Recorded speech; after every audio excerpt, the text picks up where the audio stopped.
What if I told you that 3 of history's greatest empires all collapsed the same exact way, and that the world power on top right now is already halfway through that cycle? We're going to travel across centuries and continents, from the silver mines of 16th century Spain, to the mighty British Empire in its twilight, to the Soviet Union crumbling in mere years, to show a pattern. A pattern of rise, overreach, decay, collapse. And then we'll ask the big question: are we seeing the same thing play out today with the United States? Today we'll walk through the 7 stages of collapse that multiple superpowers before us experienced, examine how they happened, what signs you can identify, and why this matters for the present. If you've ever wondered whether global power is permanent or fragile, this video is for you. Here's the core challenge. People tend to assume that powerful nations are different, exceptional, invincible. But history shows again and again that empires don't collapse because of one sudden blow. They follow a creeping 7-step sequence. The trouble is, most people don't see the warning signs until it's too late. They think we're safe because we're wealthy, advanced, influential. But what if those are the very things that make collapse more insidious? And for us, if those warning signs are visible now in the United States, what should we do? Are we blind to the pattern? That's what we're going to try to uncover today. Let's start by laying out the 7 stages of collapse as identified across multiple empires over the last 500 years. According to the video we're drawing from, the pattern is: 1. Military overextension. 2. Currency debasement. 3. Debt spiral. 4. Loss of productive capacity. 5. Social decay. 6. Loss of reserve currency status. 7. Collapse. We'll go through each stage in turn, illustrate it with historical examples, then see where the US fits in. Stage 1. Military overextension. This is when an empire commits more resources to its military, to global commitments, overseas bases, or empire building, beyond what its size of economy and demographic can sustainably support. For instance, in Spain's case, in the late 1500s, the empire had territories across the Atlantic and Europe, engaged in wars, defending far-flung holdings. The cost was enormous. For Britain, the 2 world wars imposed massive military and imperial burdens. Military overextension weakens the balance sheet, distracts from home investment, and exposes the empire to shocks. Stage 2. Currency debasement. Next, the empire begins to mess with its money. It may mint cheaper coins, inflate the currency, flood the economy with cheap metal, lose control of value. Spain. The vast silver inflows from the Americas seemed like a blessing, but in many ways they triggered inflation, weakening the real value of money. Britain. After the war cost and economic disruption, the British pound lost value. The structure changed. Currency debasement erodes trust, savings, investment, and signals that the empire is under financial strain. Stage 3. Debt spiral. With mounting costs, military, imperial, social, the empire borrows more and more.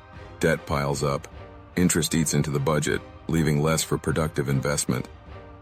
Spain borrowed heavily to finance wars in its overseas empire, and the costs mounted. Britain after WWE and World War II was saddled with enormous debt, rebuilding costs, and diminishing returns on its investments. Debt spiral means more of the budget goes to servicing debt rather than building. It becomes a trap. Stage 4. Loss of productive capacity.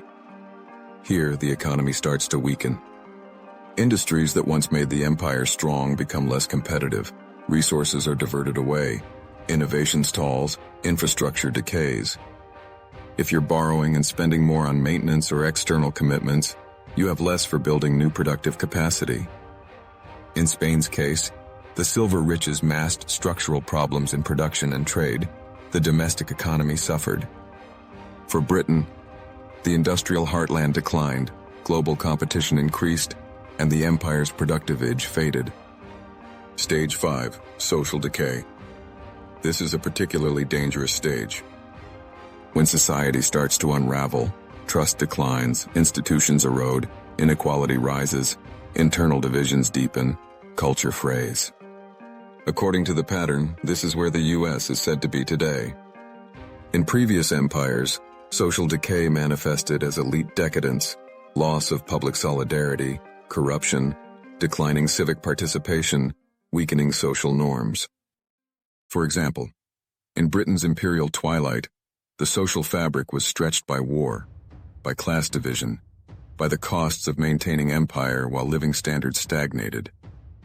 In the US, signs might include political polarization, weakening institutions, large inequality, a sense of national fragmentation.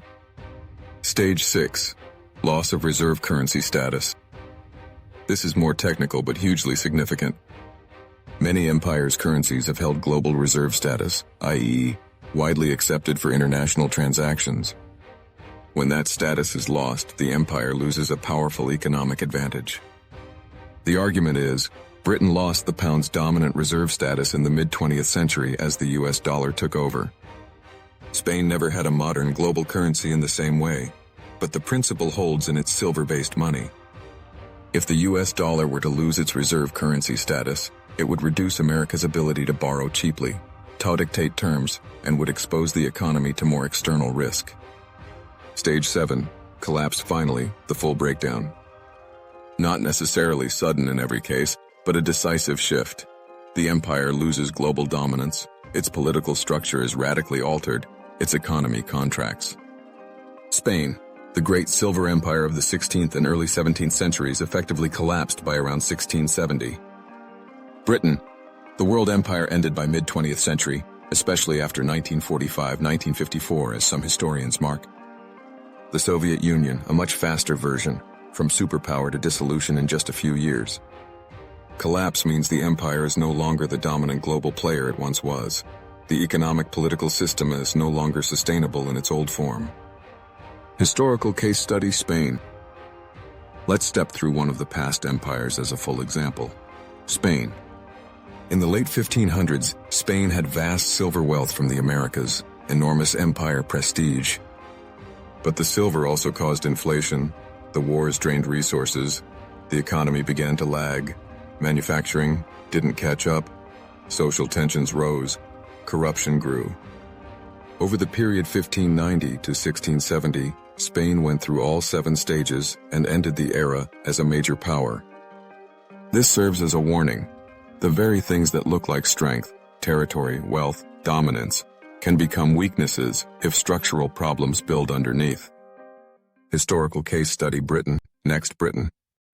For centuries, Britain built the largest empire in history, industrialized ahead of most, dominant in trade. But after 2 world wars, the empire's cost escalated, the pound weakened, debt soared, industries declined, social fabric changed, colonial holdings were relinquished, and eventually the pound lost full reserve status. Britain went through the 7-stage decline between roughly 1914 and 1954. This shows the cycle isn't ancient history. It happened in the last century in a very modern context. Historical case study: Soviet Union, USSR, finally the Soviet Union. After World War II, the Soviet bloc was a superpower.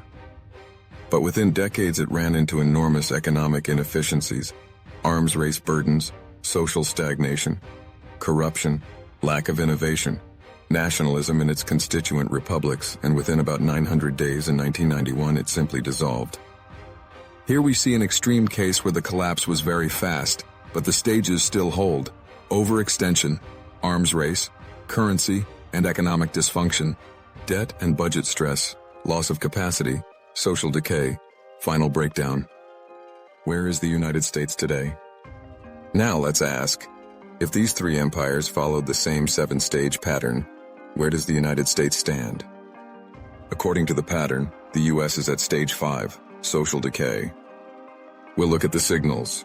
Military overextension. The US has a huge global military presence, thousands of overseas bases. That suggests the first stage is long done. Currency debasement. The US dollar remains dominant, but concerns about debt, inflation, and monetary policy may point to currency stress. Debt spiral. The debt of the United States is enormous, trillions of dollars. Interest payments rising, structural deficits. Loss of productive capacity. Some argue that parts of American infrastructure, manufacturing, and global competitiveness are eroding, shifting jobs abroad, technology competition from China and others. Social decay. And here is where many observers say the strongest signs appear: political polarization, breakdown in social trust, decline in civic engagement, rising inequality, cultural fragmentation. So if the US is truly in stage 5, the next stage to watch for is stage 6, loss of reserve currency status, and then stage 7, collapse. The pattern shows that once you hit stage 5, the downward slide can accelerate. Why this matters, you might wonder. So what? This is history. But here's why it matters. Understanding the pattern isn't about doom and gloom, it's about awareness. Nations don't collapse overnight. They follow a sequence. If you know the sequence, you can recognize warning signs. For individuals, you don't control national policy, but you can make smarter decisions, financially, personally, socially, when you recognize friction points. For travelers and history enthusiasts, the landscapes we visit, the monuments we admire, the institutions we rely on, all are vulnerable. What we think of as permanent might not be. For global travel and geopolitics, the shift of power affects what countries we visit, how safe or stable places are, where opportunities and risks lie. In short, when a superpower's decline begins, it doesn't just vanish from the world stage. The ripple effects are global. Here is the key moment. If the US is already at stage 5, then the next move, stage 6, is not just possible, but increasingly plausible. The loss of reserve currency status would be a profound shift. It would threaten the US's ability to borrow cheaply, to influence global finance, to project power. Once reserve currency status begins to fade, the final collapse becomes much more likely. Think about it. An empire can survive even with social decay if its currency remains dominant and its production strong. But when currency dominance falters, the whole structure becomes unstable. That is the tipping point. And if the US avoids stage 6 by reform, innovation, renewal, then maybe the cycle can be arrested. But if it doesn't, the pattern suggests stage 7 is coming. That's the high-stakes moment. Will the US dodge the drop or join the historical list of fallen empires? Let's wrap up what we've covered. We laid out the 7-stage pattern of collapse: military overextension, currency debasement, debt spiral, loss of productive capacity, social decay, loss of reserve currency status, collapse. We looked at how 3 major empires, Spain, Britain, the Soviet Union, followed that pattern, and how they ended up in collapse. Then we examined where the United States fits. By the pattern, it appears to be at stage 5, the social decay stage, which means the next 2 stages are ahead if nothing changes. The big takeaway: power is not permanent. Wealth, technology, and military might help, but structural issues matter more in the long run. Recognizing where a nation stands in this cycle allows us to make smarter choices, ask sharper questions, and perhaps act more wisely in a changing world. What happens next is not predetermined, but history offers a powerful guide. The question is, will we heed it? If you found this video eye-opening, click subscribe so you don't miss the next deep dive.